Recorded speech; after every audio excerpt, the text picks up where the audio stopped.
Ladies and gentlemen, we're here in Los Gatos, California. It's called the KIMBALL HOOKER SHOw. Welcome everybody for tuning in. Thank you for supporting our cast here. And what we have here is we interview musicians and their backgrounds, and they have so many things to bring to the table. We have a very special guest here today. He's a good friend of mine. Very talented musician, been all over the place, all over the world, I should say. He's to be celebrated, and I want to just say welcome, Mr. Gig Anderson. Oh, good to be here. How you doing, sir? Oh man, I'm doing great. Thank you for coming on the KIMBALL HOOKER SHOw.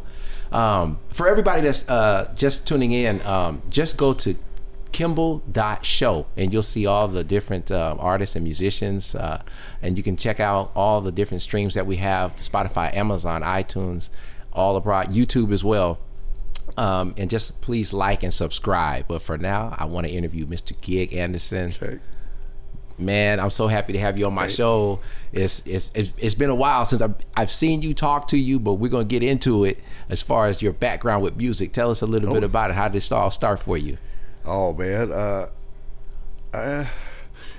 69 years ago. Woo!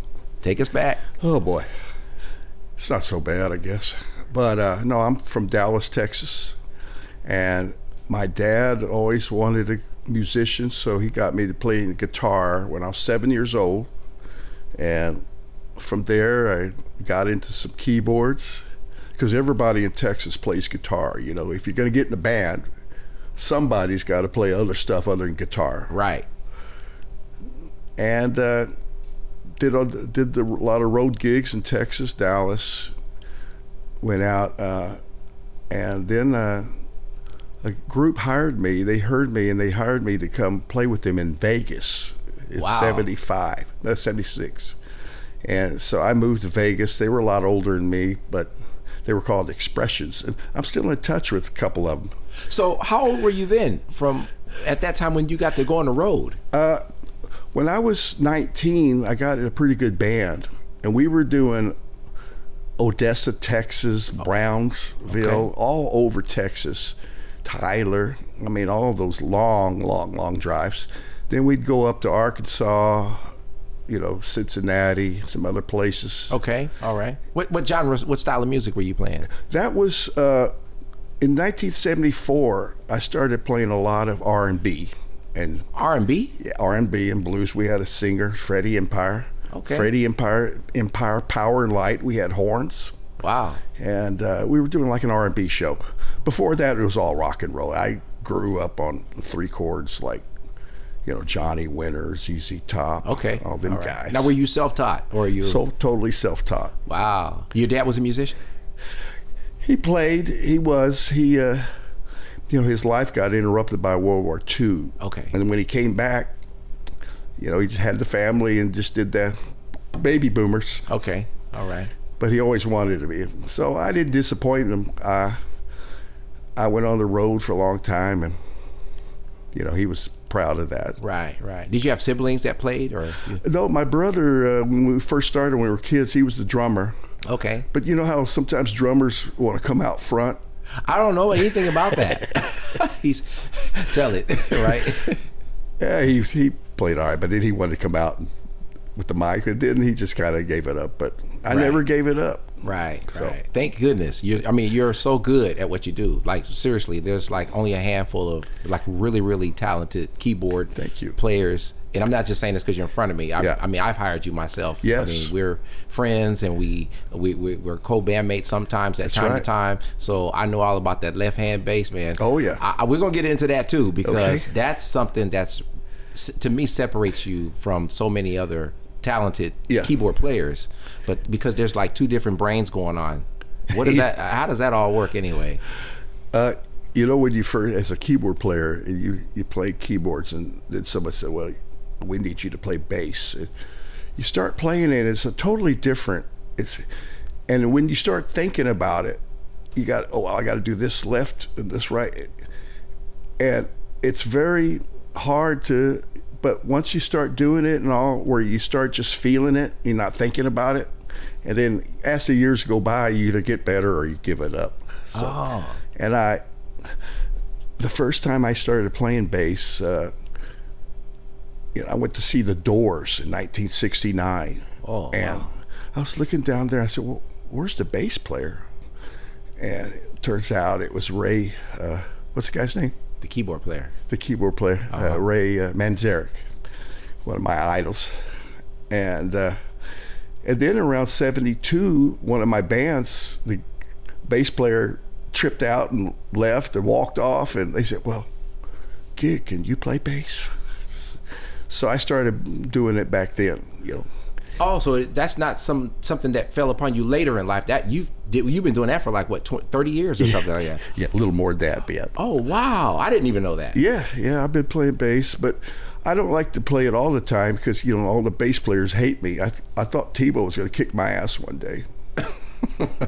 Kick, you shouldn't be playing bass. Tebow's an excellent bass player, by the way. He is Excellent. the greatest. Yeah, He's my buddy. We know right. that. He's our buddy. Yes, that's right. Yeah. But that's that's how I got started doing that. But out in Vegas, I got a show band, and I wasn't kicking bass there. There was just a show band. They had a bass player. Yeah. Okay. All right. They did a lot of shtick and stuff. They were older than me, and I was like 23 years old in Vegas, you know, by myself. Right. I'm not sure if I like this. I would now because Vegas is so cool. Now or then? Now. Okay. Then it was more of a, you know, gambling and, you know, gangster. I don't know. Gotcha. So it's different. We made money. Yeah. You know, they paid bands in the cabarets money. Right. So that's what these guys, the expression. Right. So but, you know, then I got an opportunity. Some guy and a girl singer said, well, we got a gig in Oakland, California at the Hilton for a year. Oh. And that was my dream, to get to California. You know, I was thinking I was going to go to LA, but I ended up taking that job and coming out here to Oakland. Okay. I've been here ever since. What year was this? That was 1977. Wow, that's a long time ago. Yeah. Wow. So I feel more like a California and Oakland, East Bay guy than I do Texas, you know. Really? Oh, yeah. Yeah. Okay, let me ask you this. Okay, so from the transition from Texas to California, how did you root yourself here musician-wise? Like, because they didn't have social media then, right? That's right. So how did you kind of like get to know the musicians in town, and how did that? Oh, yeah, that's a good little. When I was playing in the Hilton, I knew a couple of guys, and when it didn't last a year, it only lasted 3 months. As usual, a lot of gigs blow up. So then, but the local guy, the guitar player, said, well, I'm playing with this other band. Why don't you just come play with us? I said, okay. And it turns out that was Bobby Freeman. We used Bobby Freeman. Sometimes it was, Bob Stewart was the leader. It was called Classic Edition. And he would use Bobby Freeman. We'd go up to Sahara, Tahoe, or play. You know, you remember Bobby Freeman? Of course. Come on, baby. Yes. Come on in. Bobby gonna show you how to do the swim. Right. So that's I was playing up in the Sahara with those guys. This is when I in '78, right there at the very start, I met the Imperials. Oh wow. Which was my guys. Yeah. They were with Little Anthony Imperials. Okay. But Little Anthony was doing you know, he wanted to be a star, so he moved to LA, and that left the Imperials. Clarence Collins was the leader, and he hired a lead singer, and then we weren't doing all that old stuff. We started doing like the OJs and you know, R&B and stuff, and they put out an album made by studio musicians in New York City. Oh, okay. And it became they had a minor hit. It's called Who's Gonna Love Me When You Go. So they met me at the Sahara. They go, listen, you want to go to England with us for 4 months? And this was before wives and kids. And right. I said, heck yeah, I want to do that. So that was '78. And I went, we'd go to England, we'd hear our song on the radio, and we stayed there 4 months. And then we did the same thing at the end of that year in Japan. Okay. For 4 months. It was another thing. You could hear it. It was pretty good. The venues were crowded. You know, it was cool. But the biggest thing, I was telling your producer earlier, it's kind of uncanny the way we got this gig. But basically what happened was back in the 50s, Little Anthony had a valet named Don Taylor. Okay. Real hustler from Jamaica. Okay. Real hustler, go-getter. He worked for Barry Gordy for a while. He was at Motown. Motown, right. He's just really a hustler guy. You knew that he would. And he went back in '75 to Jamaica because Bob Marley didn't want to work with anybody. He was very difficult to. And Don Taylor went there, and if you know a little bit about the history, in 1975, someone tried to assassinate Bob Marley at his house. They missed him, but they got Don Taylor 4 times. Oh, wow. And he limped the rest of his life, but he survived it. He survived. He became Bob Marley's manager. Don Taylor was Bob Marley's manager. Okay. And so he goes, well, let's hire the Imperials to be our opening act for 33 one-nighters all over America. It was the Kaya tour of 1978. Okay. And so we did that, which is an eye-opener for me because, you know, I never heard of Bob Marley. Except when we were in England, you would hear about him and reggae some. And then, but that whole summer, it took the entire summer. So it was my buddies, I'm still in touch with Pat Duffy and Bobby Wade, some of the guys. Yeah, because for years after I'd tell this story and people would look at me like, sure, okay, whatever you say. But now, due to Facebook, I found the guitar player and the drummer, so I have corroboration. Wow, that's amazing. I mean, social media has brought so many ties to, you know, so many different people. To bring it brings it all together, right? It does. So you started off in Texas, you go to Las Vegas, then you go to New England, and some of these other places, and it's like you can look back now and kind of like, wow, I can find some of these people. Yes, that's amazing. That's crazy. And then, so the record that you guys had put out, you played keyboards on that record? I wasn't. They used New York studio players. Okay, big time session guys. Players. Okay, and but I learned that I really learned how to play parts with the Imperials because they said, we want you to do all the horns and synthesizer strings and blah, you know. To me, the hard parts. Right. And they had another guy, Bruce Harris. He played the Fender Rhodes and the clavinet. Okay. Best clavinet player I ever heard. Bruce Harris. But I lost touch with Bruce. I don't know. We don't know where Facebook. Bruce. Huh? Facebook. We've tried. But anyway, so I took 3 keyboards with me, you know, ARP Odyssey, ARP 2600, ARP String Ensemble. Okay. And I learned how to play tried to play the strings and horns and, you know, whatever, and solos. So that's got me into, they handed me these charts. I forgot the name of the guy. It's some big time arranger in Vegas that everybody, and they go, here, we want you to read down these charts.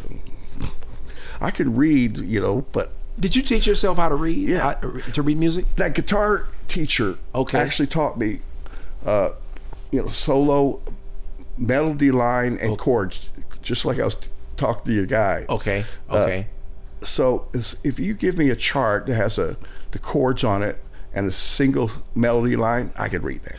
Okay. Now, question for you. It just is for everyone that's listening that might know or may not know. Is there a difference between reading guitar sheet and keyboard? The actual lines, the little dots on the lines are the same. They're not the same. No, they are the same. Oh, they are the same. Yeah. Okay. All right. So yeah, keyboards and guitars the same.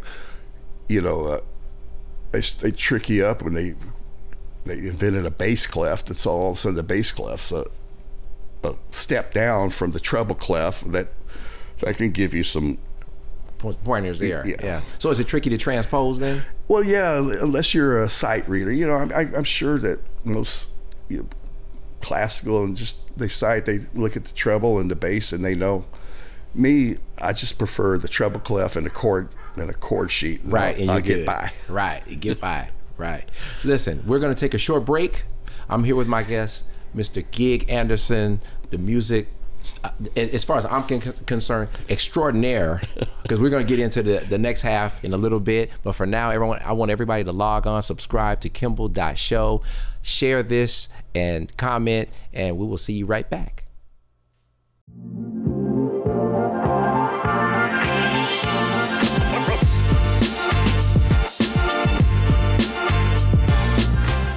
Thank you to the City of Montecito for their continued support of KCAT Public Media. The City of Montecito has enabled KCAT to inspire, educate, entertain, and inform our community through the magic of television and digital media for over 38 years. Thank you.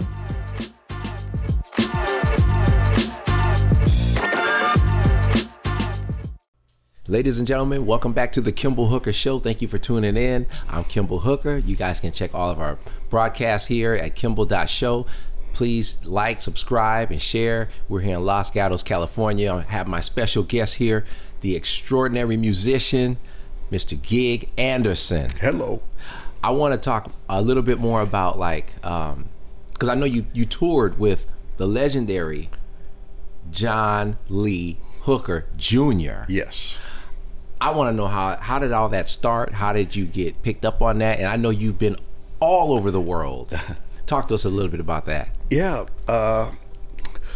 You know, I just been been playing in the Bay Area since, you know, I was on the road. I came out here, so I just play everywhere. And sooner or later, my name got out there. I don't know.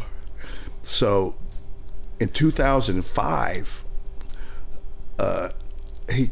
somebody gave my number, and he calls me. He goes, before he says anything, he goes, do you have a passport?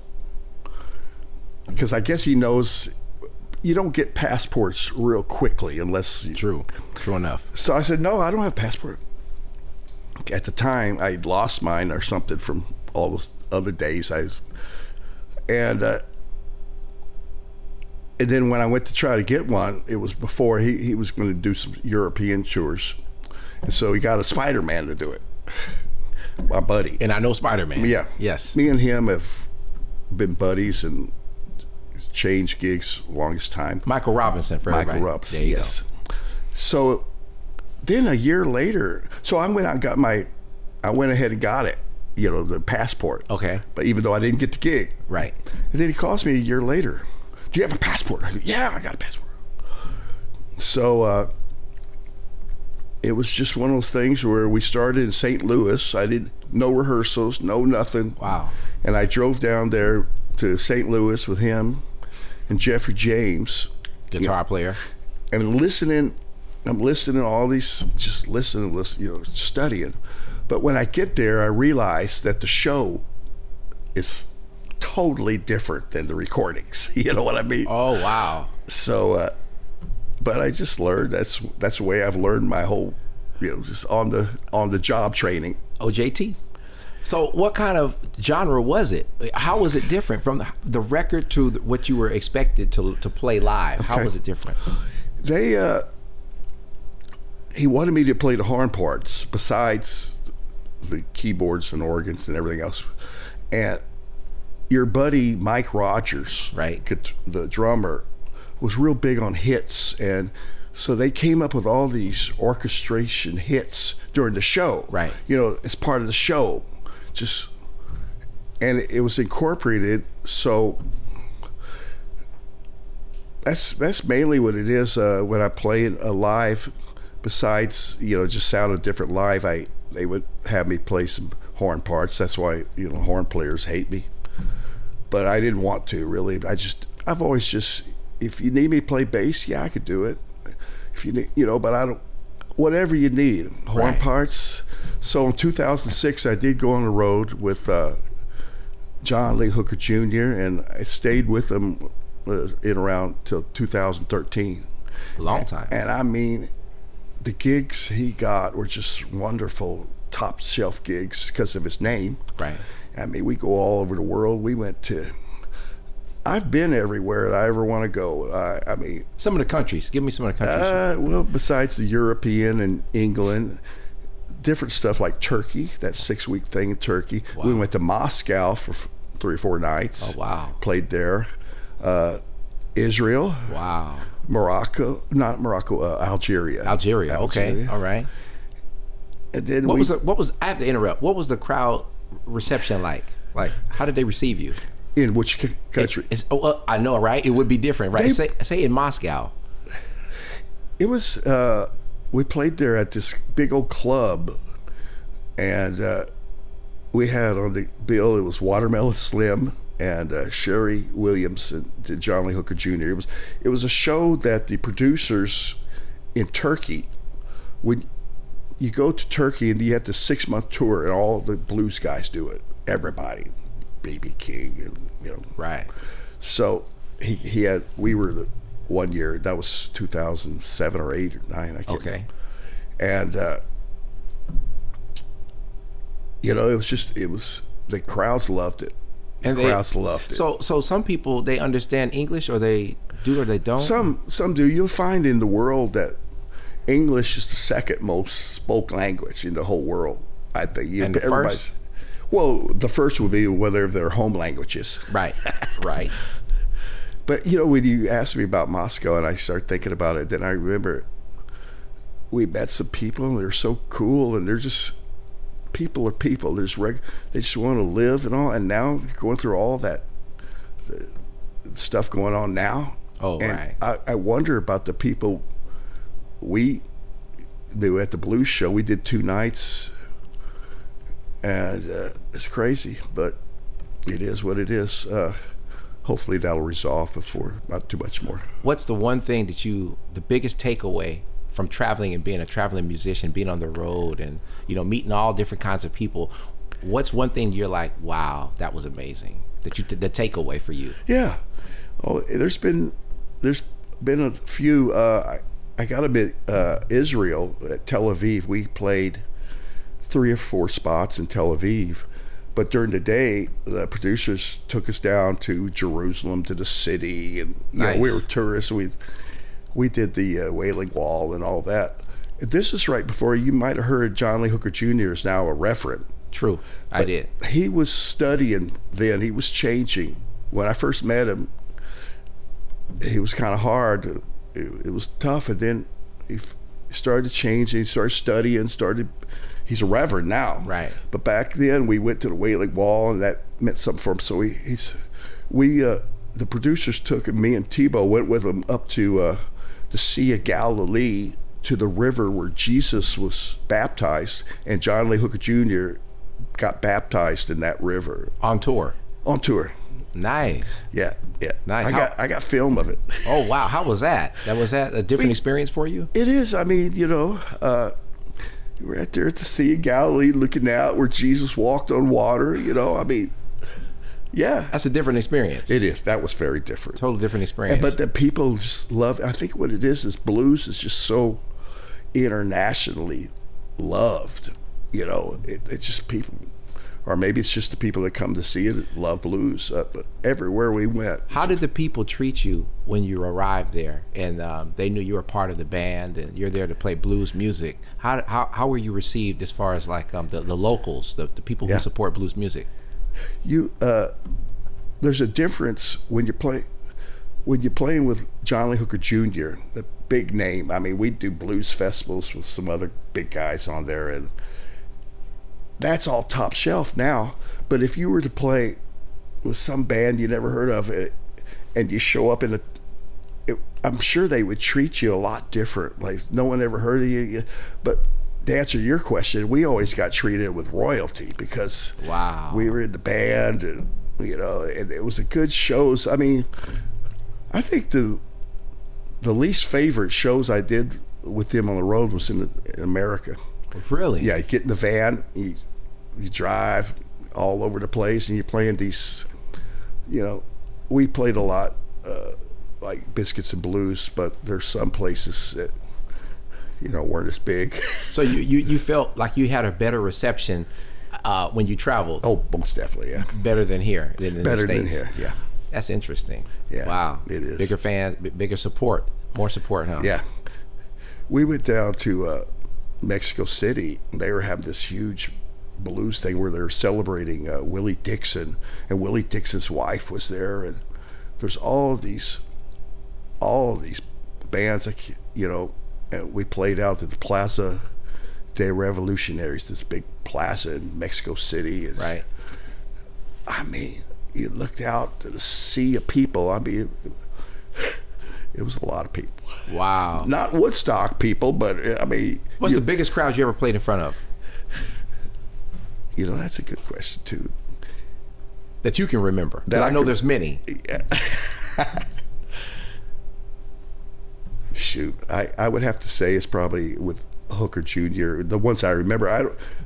Back in Little Anthony days, those days, 40 some odd years ago, I don't remember as much, but I know that the Imperials, we had good crowds too. Right. And but you know, over there in Germany and places, we play out at these city squares like Bamberg, Germany. And I guess this was 2011. I was before my dad died, and he always had to say, I'd call him from Germany, you know, I'd call him on the road. We bombed the heck out of those guys during the war. Oh my God. He called you to tell you that? No, I called him. You call him. But I say, Dad, I'm over in Freiburg. Our agent has an office in Freiburg. Yeah, we bombed. You know, because all he remembers is, you know, the World War II. The war, yeah. He was stationed in England, and part of the airplanes, he serviced and intelligence and stuff like that. He didn't fly them. He had a lot of his pilots die. He wrote a book. About his experiences. And right. Wow, sounds like you have so much to share. You know what I mean? You're a man with a lot of background and wealth of information, and we love having you on the show, because a lot of the people that you're talking to right now that's listening, they don't know. That's why we have you on this show, so you can help educate people. Like, what is it like to be on tour? Share your experience with them. A lot of people want to get involved with music. They don't know what it's like. Who best to listen to? Gig Anderson. I have one more question for you before we go. How did you get the name Gig? When I was born, I was telling your producer, it's not like I use the gigs, because nowadays on Facebook, Gig Anderson, no wonder he's called Gig. Well, that was before the pandemic, when I worked a lot. Right. Hadn't been working as much.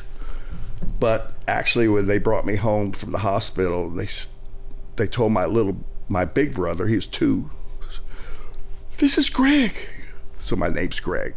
He goes, Gig. So, oh, that's so cute. He's Gig. And then later it became Giggy, which I didn't like quite as much. That was the kids. Right. But can I say something real quick about the guys I'm working with right now? Absolutely. Okay. Nowadays, I'm in like 4 or 5 bands, because nobody works that much. Wow. So I just want to say hi. You know, I've got a bunch of gigs. You know, my buddy Tebow, we're with a band called SISM. Okay. That's music spelled backwards. Right.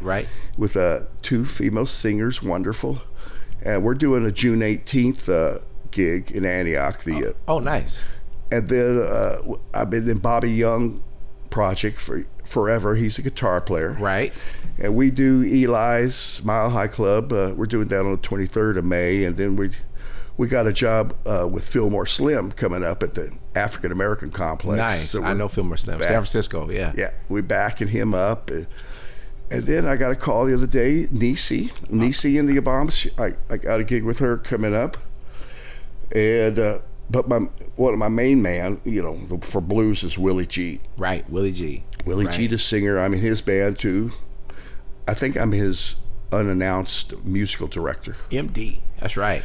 But we got a couple things coming to Turf Club in May, and then we got some senior center stuff. Nice. Okay. So, and you know, I play with your friend Jackie Turner. So. Right.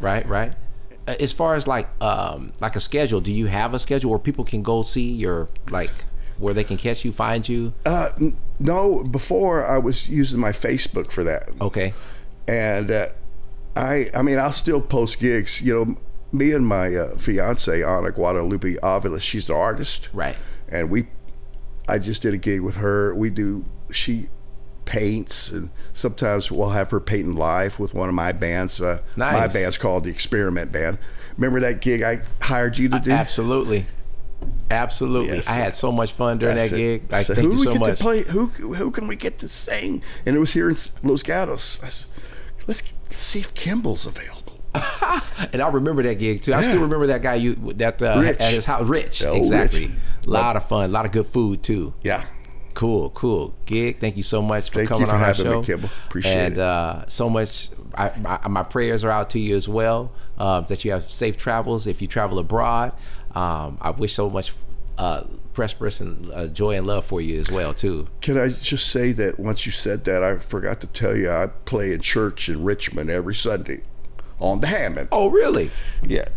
The Church of the Living God. Church of the Living God? And I was telling my fiance, I said, we do a lot of stuff, but then I sit there and listen to the word. Right. And it's helping. You hear that?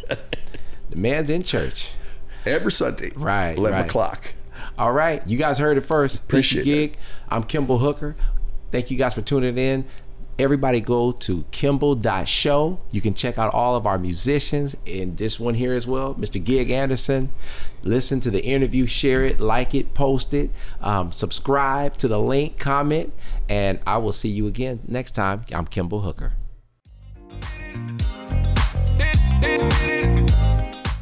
You just heard the Kimball Hooker Show here on KCAT Radio. Explore all our KCAT original programming at kcat.org/radio.